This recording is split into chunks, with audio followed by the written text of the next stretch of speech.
sono quelle parole che una mamma colpita sì, qualcosa che è inimmaginabile, ha detto alle sue due bimbe, dicendogli sì sì papà è qui con noi, però ci guarda dal cielo, qualcosa che sì, mi ha sconvolto. Nonostante lo strazio immenso, ha scelto parole dolci per dare alle figlie l'annuncio peggiore della loro vita. Il loro papà era stato ritrovato morto. È chiusa nel dolore la famiglia di Adriano Scandellari, l'ingegnere di Ponte San Nicolò, vittima dell'esplosione della centrale idroelettrica di Suviana.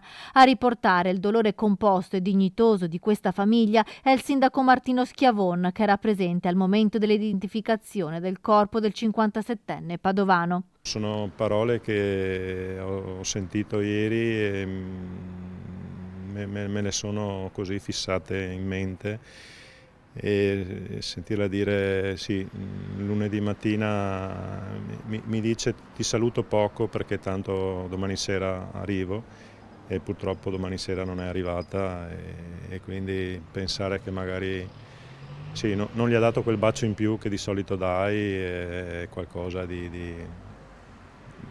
sì, indescrivibile.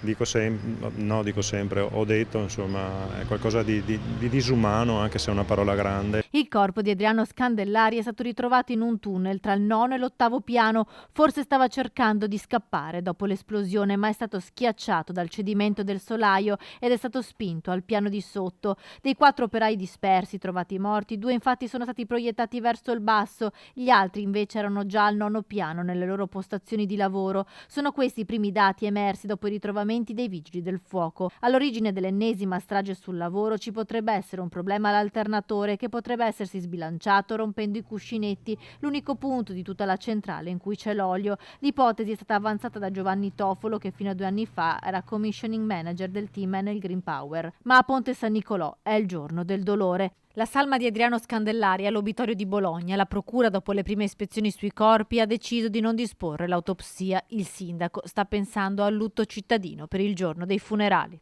Nostra volontà, insomma, eventualmente fare un lutto cittadino qui per Ponte San Nicolò, insomma.